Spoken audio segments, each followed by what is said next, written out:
दूध की सामग्री होना जरूरी होती है पूर्णिमा के व्रत में। 12 महीने की पूर्णिमा करो, मना नहीं है। और पूर्णिमा उठाने का भी समय होता है चैत्री। चैत्र के महीने की जो पूर्णिमा होती है, चैत्री पूर्णिमा पहली पूर्णिमा मानी जाती है, इसलिए चैत्री पूर्णिमा को सिद्ध पूर्णिमा कहते, कार्य सिद्धात्री पूर्णिमा कहते, सिद्ध करने वाले, मनोरथी पूर्णिमा कहते हैं।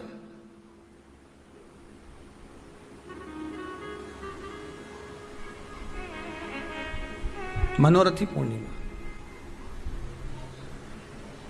इसलिए पूर्णिमा का व्रत कहां से उठाया जाता है? चैत्र के महीने की पूर्णिमा से पूर्णिमा का व्रत उठाया जाता है कि मैं महीने की पूर्णिमा करूंगी, तो वो चैत्र पूर्णिमा से उसको उठा लिया जाता है। पर उसका एक नियम रहता है, आप फलाहार करें अपनी जगह पर है, पर एक समय भोजन कर रहे हैं वो अपनी जगह पर, भोजन के साथ में मीठे के साथ थोड़ा दूध की सामग्री होना जरूरी होती है। और क्यों करते हैं पूर्णिमा का व्रत, किस लिए किया जाता है, क्यों करा जाता है, उसका व्याख्यान वर्णन शिव महापुराण के अंतर्गत स्कंद पुराण में लिखा गया। स्कंद पुराण में वर्णन किया है श्री वेद व्यास जी महाराज ने। कहा यह पूर्णिमा का व्रत इसलिए किया जाता है कि व्यक्ति का जब मन गलत भ्रम में जाने लगता है, मन जब गलत जगह पर जाने लगता है, तो ये मन को गलत जगह पर ले जाने वाला कौन होता है? तो कहा यह चंद्र होता है। व्यक्ति की राशि के अंतर्गत, व्यक्ति की पत्रिका के अंतर्गत, व्यक्ति की ग्रह दशा के अंतर्गत जब चंद्र बेकार चलता है तो व्यक्ति अच्छा करते करते भी बेकार करने लग जाता है। चंद्र डोल रहा है।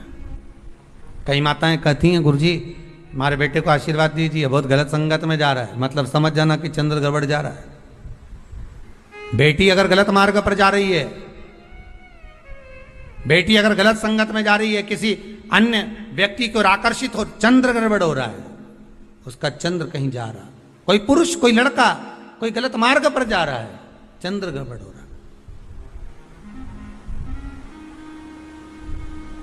घर में जो क्लेश उत्पन्न होता है, घर में जो विवाद उत्पन्न होता है, उस विवाद को रोकने के लिए केवल चंद्र की ही, इसलिए तो पूर्णिमा घर की नारियां, हमारे यहाँ हिंदू धर्म में यहां तक स्कंद पुराण में कह दिया कि प्रत्येक पुण्य, आप लोग कभी आप लोगों ने सत्यनारायण जी की कथा करवाई है? जितने लोग आस्था चैनल पर कथा सुन रहे हैं, जितने लोग फेसबुक यूट्यूब पर कथा सुन रहे हैं, यूट्यूब पर कथा का श्रवण कर रहे हैं, उनने कभी सत्यनारायण की कथा करवाई होगी। तो उसमें लिखा है हर कार्तिक, हर पूर्णिमा को, हर संक्रांति को ब्राह्मण सत्यनारायण भगवान की कथा या राजा या वैश्य कथा को कराता था, या बढ़िया कथा कराता। सुनी कि नहीं सुनी ये बात? सत्यनारायण भगवान की कथा में लिखा है, स्कंद पुराण के अंतर्गत जो सत्यनारायण भगवान की कथा का स्मरण किया उसमें लिखा है प्रत्येक संक्रांति पूर्णिमा को सत्यनारायण की कथा करवाने लगा और ये योनि को प्राप्त हुआ, इस योनि से छूटा, इस योनि में गया। लिखा है, सब कुछ लिखा है। अब उत्ते से समझ जाओ कि पूर्णिमा को सत्यनारायण की कथा करने का बोला है, तो पूर्णिमा को सत्यनारायण की कथा का क्यों बोला? वैसे तो रोज कराओ सत्यनारायण जी की कथा, प्रतिदिन कराओ, मना नहीं है। आप क्या कोई विशेष फंक्शन है आप सत्यनारायण जी की कथा करवा, पर पूर्णिमा संक्रांति को और संक्रांति को पूर्णिमा को सत्यनारायण की कथा का स्मरण क्यों करवाया गया? क्योंकि पूर्णिमा के दिन अगर ये भगवान का व्रत रख लेगी, पूर्णिमा के दिन अगर ये खीर का प्रसाद बना लेगी, थोड़ा सा दूध की कोई सामग्री बना लेगी और भगवान को भोग लगा देगी, भले सत्यनारायण भगवान के भाव से बनाए, भले सत्यनारायण जी के निमित्तार्थ बना, पर अगर इसने सत्यनारायण भगवान के निमित्त से बना, पर पूर्णिमा के दिन अगर ये व्रत रखेगी, उपास रखेगी या कोई सामग्री बनाकर भगवान की पूजन कर लेगी, तो इसके घर में जो अशांति है वो शांति में बदल जाएगी। इसलिए कई घरों में आज भी सत्यनारायण भगवान की पूजन हर पूर्णिमा को करती है। माता किताब लेके बैठ जाती है, तुरंत उन्हें ऑफिस जाना, कहीं काम पे जाना, और तुरंत उसने जल्दी जल्दी कलश रखा, कलश नहीं भी रखे तो भगवान की पूजन कर को रखे, ब्राह्मण देवता को बुला लेगी, ब्राह्मण नहीं आएंगे तो खुद कर लेगी, पर करती जरूर है। इतना सा आटा सेक लेगी, पंजेरी बनाई, सीरा बनाई, मिठाई रख दो, कुछ भी करेगी, पर सत्यनारायण की कथा कर ले, उन्हें लग गया उसमें। मतलब पूर्णिमा को करना है, उसको करने से क्या होता है? शांति रहती है। शीतलता रहती। जिसके घर में हर महीने की पूर्णिमा को खीर बनती हो, ध्यान दीजिएगा, बहुत सुंदर संवाद चल रहा है, बहुत ध्यान देने वाली बात है। प्रत्येक महीने की पूर्णिमा को जिसके घर में दूध की सामग्री बनती हो, दूध की सामग्री तैयार होती हो, खीर प्रसाद तैयार होता हो, उसके घर में कभी क्लेश नहीं हो सकता। चाहे सास बहू एक दूसरे के सामने वो कहे ना, वो सांप और नेवले की लड़ाई क्यों ना, फिर भी शांति हो जाती है। पर प्रत्येक महीने की पूर्णिमा होना चाहिए। ये नहीं कि तुमने एक महीने की पूर्णिमा पे बना लिया और दूसरे महीने की पूर्णिमा को गायब कर दिया। फिर किसी ने कह दिया आज चूरमा तो बन रहा है, दाल बाटी तो बन रही है चूरमे के साथ में, लड्डू बन रहे हैं, तो काय को खीर बना रही हो? तो तुमने अब वो खीर प्रसाद। जैसे प्रदोष व्रत का जो उद्यापन होता है, प्रदोष के व्रत का जो उद्यापन होता है, उसमें सबसे मूल क्या है प्रदोष व्रत के उद्यापन में? कि दो चीजें मूल हैं प्रदोष व्रत के उद्यापन में, कि आप प्रदोष का व्रत करो तो या तो 11 करो प्रदोष तब उद्यापन करो, या 26 प्रदोष करो तब उद्यापन करो, या उससे ज्यादा कर लिए तब उद्यापन। तुम्हारा मन हो जब उद्यापन करो। पर उद्यापन की मूलता में दो चीजें, कि प्रदोष के दिन के एक दिन पहले गणेश जी की पूजन हो जाना चाहिए। उद्यापन की जो पूजन होती है वो पहले गणेश जी की पूजन एक दिन पहले हो प्रदोष के, और प्रदोष वाले दिन फिर हवन यज्ञ पूजन करा। और हवन में क्या चीज जरूरी है? खीर बनाकर 108 बार शंकर जी की नाम की पार्वती के साथ की आहुति देना जरूरी है। खीर की महत्वता यहां।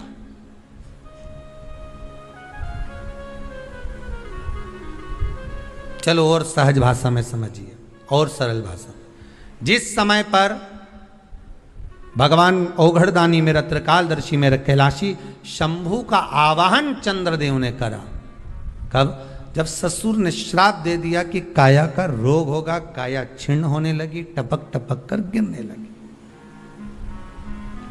काया नीचे गिर रही, चंद्र रोने लगे,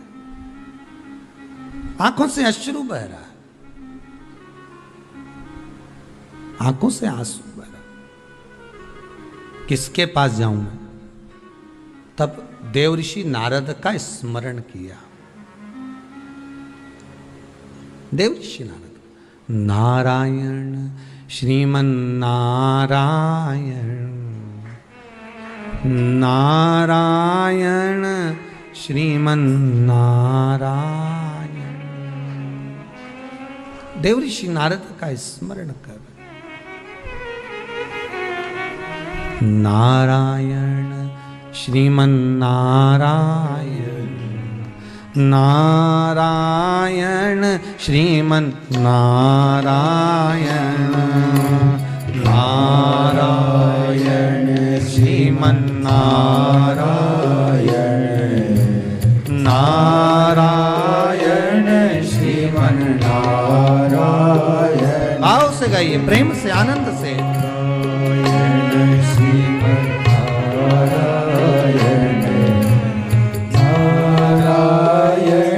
श्रीमन्नारायण,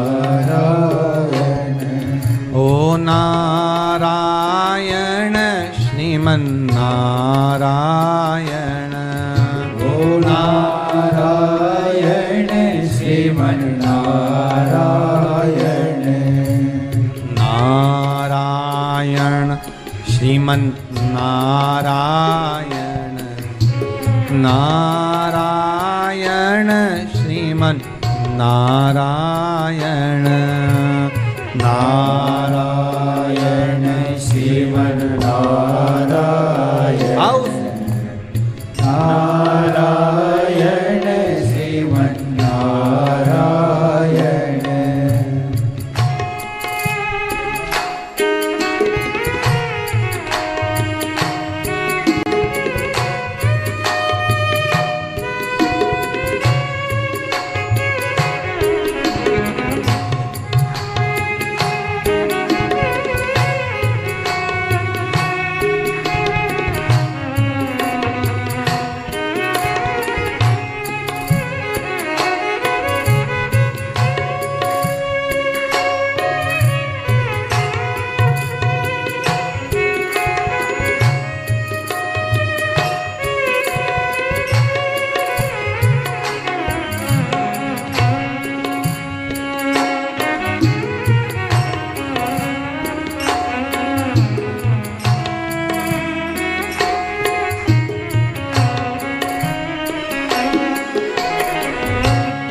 नारायण सत्यनारायण नारायण हरि नारायण लक्ष्मी नारायण सत्यनारायण नारायण श्रीमन्नारायण। ओ लक्ष्मी नारायण सत्यनारायण नारायण हरि नारायण लक्ष्मी नारायण सत्यनारायण नारायण हरि नारायण। बोलो नारायण श्रीमन नारायण नारायण श्रीमन नारायण नारायण श्रीमन नारायण नारायण श्रीमन्नारायण।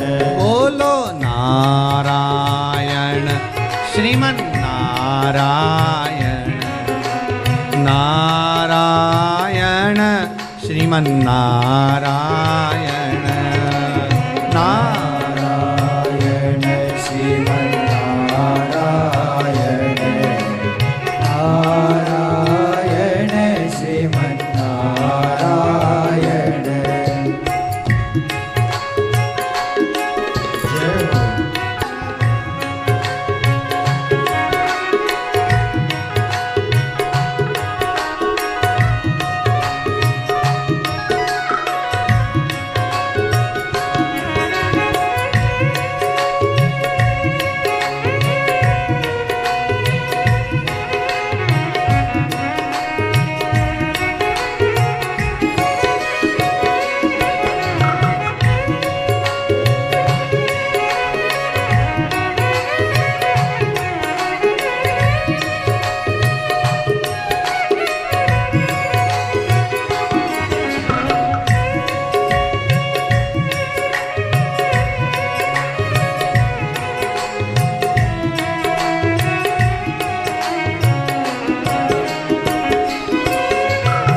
बद्री नारायण हरि नारायण नारायण बोलो नारायण बद्री नारायण हरि नारायण नारायण बोलो नारायण। हे बद्री नारायण हरि नारायण नारायण बोलो नारायण बद्री नारायण हरि नारायण नारायण बोलो नारायण। बोलो नारायण श्रीमन नारायण नारायण हरि नारायण नारायण श्रीमन नारायण नारायण हरि नारायण। ओ नारायण हरि नारायण ओ नारायण हरि नारायण। देवर्षि नारद को याद किया चंद्रदेव ने कि मेरी काया क्षीण हो। नारद जी आए, आकर उपदेश दिया देवऋषि नारद ने, क्यों ना आप शिव की आराधना कर लो।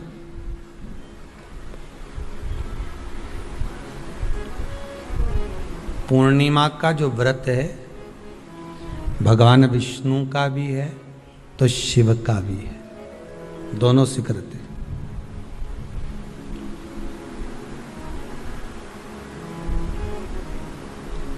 दोनों स्वीकृत है। जिसका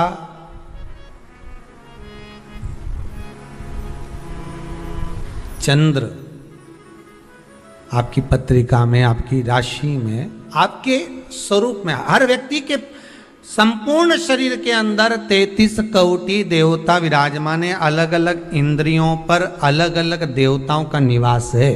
कभी मौका मिले तो अच्छे से उसको समझना। पूरे शरीर में अलग अलग इंद्रिय पर अलग अलग देवता। जिस व्यक्ति को रात्रि में, जैसे ही रात हो या दिन हो, भोजन करने के 15 मिनट के बाद ही नींद की झपकी आ जाए, समझ लेना चंद्र कमजोर पड़ गया, चंद्र गड़बड़ हो गया। बहुत ध्यान सुनिएगा जरा। पूर्णिमा का व्रत किसके लिए, वो भी ध्यान से दीजिए। शायद आपने कभी सुना ना सुना, पर अच्छे से सुन लोगे ना, ये व्रत कथा बार बार नहीं मिलने वाली। फिर इसके बाद तो तुम भले वो फिर फेसबुक यूट्यूब पर बाद में निकाल के भले सुनते रहना, पर सुन लो पूर्णिमा के व्रत का महत्व पूरा। एक, भोजन के बाद जब नशे जैसा माहौल हो जाए, आपको बिल्कुल कोई छेड़े ही नहीं, सोई नींद आए, जब लग जाए कि अब तो 2 क्षण सोना ही पड़ेगा, नेत्र कितना ही जगाओ तो भी नहीं माने, फिर तो बिन पिए नशा हो जाता है,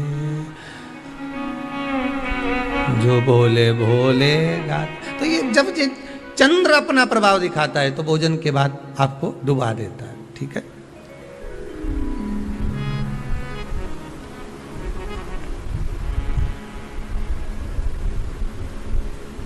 एक बहुत सरल भाषा में कहेंगे, आपको थोड़ा समझना पड़ेगा कि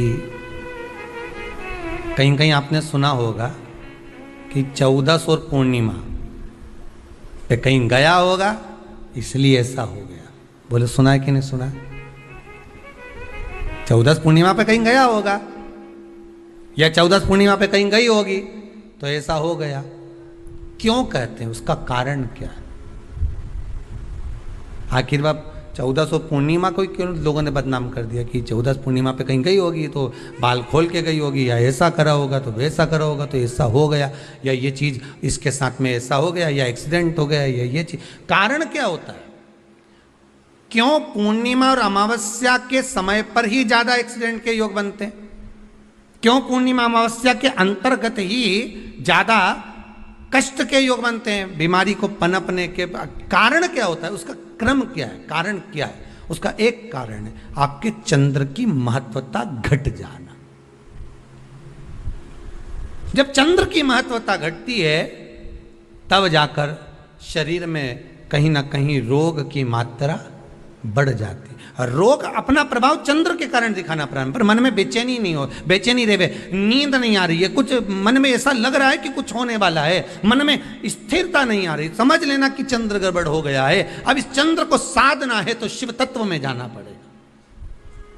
फिर कुछ मत करिए, पूर्णिमा का व्रत चालू कर दीजिए। क्या करना है? केवल पूर्णिमा का व्रत चालू कर दो। और कितना प्रभाव है पूर्णिमा के व्रत का? घर में 50 लोगों का परिवार है, 15 लोगों का परिवार है, 20 लोगों का परिवार है, और परिवार में से अगर एक पुरुष या एक स्त्री कोई भी पूर्णिमा का व्रत करता है तो पूरे परिवार के लोगों का चंद्र संवर जाता है, पूरे परिवार के लोगों का चंद्र सुधर जाता है। पूर्णिमा के व्रत का इतना प्रभाव शास्त्र कर रहा है, स्कंद पुराण कर रही है।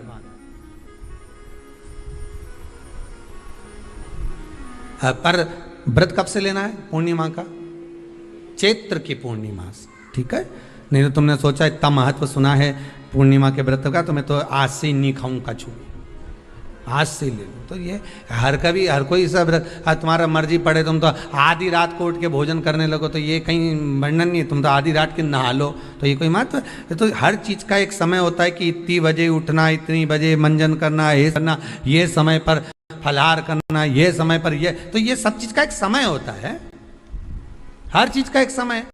अब कथा तुम दिन में सुन लो, शाम के सुन लो, अब आधी रात को तुमको कोई उठा के 1 बजे रात के उठ, हे भेरू उठ जा, कथा सुन ले, तो भेरू उठेगा?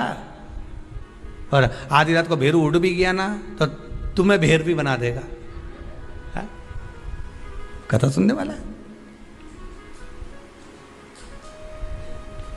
हर चीज का एक समय होता है कि आपको ये समय पर आपको ये ग्रहण करना, आपको इस समय पर भगवत स्मरण करना, आपको इस समय पर नाम जाप करना, आपको इस समय पर भगवान की भक्ति को धारण करना। परिवार में अगर किसी ने एक पूर्णिमा का व्रत कर रखा है, एक व्यक्ति ने भी करा है, तो 50 की ग्रह दशा जब उसके स्पर्श में आती है, पूर्णिमा का जो व्रत होता है ना, स्पर्श का सुख दे जाता है। बहुत बहुत ध्यान दीजिएगा। जैसे आपने किसी ने पानी मांगा, आपका पूर्णिमा का व्रत है, और भले आप उठ के पानी लेने नहीं गए क्योंकि आपका व्रत है, क्योंकि जिसका व्रत होता है बेचारी वो तो ज्यादा कुछ करती नहीं पाती, पर किसी ने आपको पानी लाकर तो दिया ना। अब पानी लाकर जिस व्यक्ति ने दिया उसका स्पर्श तो हुआ ना। ये अभी गई थी ना दूसरी लहर कोरोना महामारी, इसको देख लो, इसको टच किया, इससे टच होकर उस पर गया, उससे टच होकर उस पर गया, तो ये कोरोना महामारी। अब जब ये कोरोना महामारी टच करने से फैल सकती है, तो व्रत का पुण्य टच करने से क्यों नहीं बढ़ सकता? विचार करिएगा जरा, उसका भी तो पुण्य। अब आपने किसी को जल दिया जिसका व्रत था उसको जल दिया। और सरल भाषा में समझ लो, कभी मथुरा वृंदावन गए हो आप लोग? अगर मथुरा वृंदावन गए होगे, उज्जैनी गए होगे, काशी गए होगे, कहीं तीर्थ में गए होगे, या कभी कुबेरेश्वर धाम कभी आप लोग आएंगे जाएंगे, कभी आपको ज्ञात होगा, तो कभी आप लोग दर्शन करेंगे कि जब भोजन प्रसाद होता है तो लोग उसको बांटने के लिए देते हैं कि कोई आया है तो उसको कुछ प्रसाद मिल जाए, भंडारे की प्रसादी मिल जाए। तो भंडारे की प्रसादी जब वो खाता है, उसका स्पर्श होता है, स्पर्श होता है तो जिसने भोजन किया उसका पुण्य जो दे रहा होता है उसके खाते में चले जाता है।